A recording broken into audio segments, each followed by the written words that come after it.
It's hard when you're growing a business in its earlier stages because when you're strapped for cash, doing experiments in marketing is really challenging, because when you're in the stage of lack maybe and you need clients, every marketing initiative can feel like, oh shit, I've got to get some money in the door, otherwise we're not going to have enough money, right? And that's a really bad place to market from because you don't have the spaciousness to experiment, and marketing is a creative process. It's a very kind of intuitive, dynamic process. And for us IT guys, that's also really scary. Marketing is something that you kind of will intuitively develop over time. That's going to be a process, and there'll be, probably some mindset stuff there. I want to give you a tip that I use to basically trick my mindset into enjoying marketing. And that's that I looked at it and basically said, because previously in my mind, I was like, okay, I'm an IT person. I really like control and I really like things to be very logical. And marketing is basically the opposite of both of those. It's this continually evolving creative process. What if marketing is just a problem that I need to solve? I love solving problems.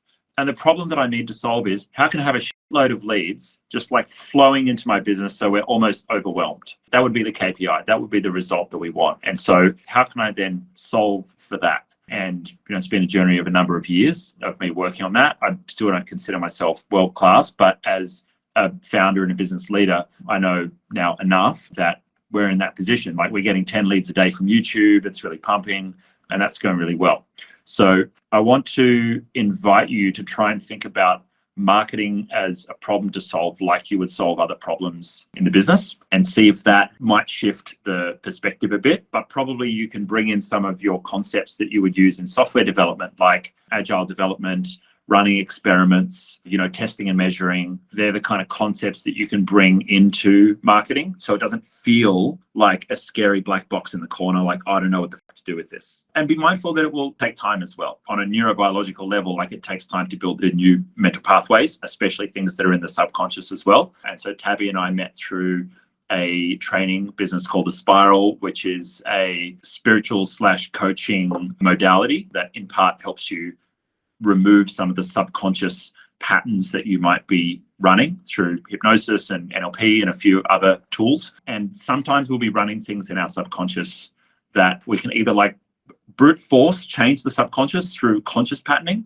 But if you really want to go down the rabbit hole, you can speak to Tabby and actually go into your subconscious and clear stuff out. And sometimes they can change really quickly. It's pretty common for entrepreneurs to experience this, to experience perfectionism and not wanting to trust others, to experience lack of motivation and drive. Some of this will be based on things like childhood patterning. And so quite often in that 10,000 entrepreneurs maybe, and had conversations with them over the course of consulting forever and ever and ever. And particularly in the young entrepreneur circles, in entrepreneurs who are millennials, I could say that basically 9 out of 10 entrepreneurs have had some kind of adverse childhood experience and then chose a path of entrepreneurship. Now, I'm not necessarily saying it was trauma or traumatic, but what I am saying is 9 out of 10 entrepreneurs that I speak to, I can pretty much pick if they have a fractured relationship with potentially one of their parents, or maybe they, moved around a bunch when they were young, or for whatever reason, they've had some kind of adverse experience. And my theory is, and I'm sure I'll write a paper on this one day, but my theory is that a child who's felt disempowered or out of control in some way would choose a path of entrepreneurship for their life because it's an opportunity to feel empowered or feel in control. And it's pretty common, right, for early stage entrepreneurs to have a chip on their shoulder. I'm going to show the world. I don't want to work for anyone. I don't want to live by anyone else's rules. F the world. I'm going to do things my own way, right? And so my curiosity is, okay, cool. Well, if we can become aware of that, then how can we kind of integrate what may be driving us and what may be motivating us in a positive way into our business and into our chosen life path that then gets us the result that we want, whatever that result looks like for our life. I've been on a path for that, for a number of years. I had this very interesting experience where when I was 27, got the business to the point where I could disappear for months at a time. And I had this crisis because I had a couple of years of kind of drifting around. I'd made all the money that I needed to make. And this is how we started hanging out. In my experience, I had a number of years where I got to kind of float around, do the spiritual journey, and then eventually plug myself back into the business with a bit more intention.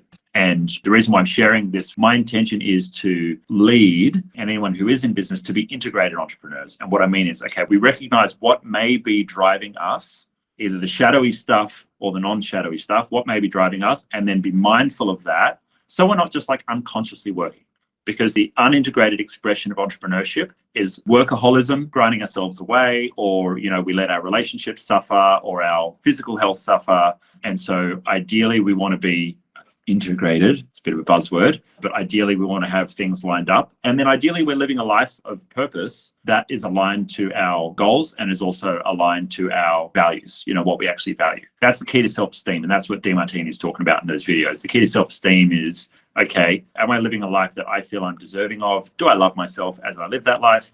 And therefore that kind of radiates out to every other area of my life and my business as well.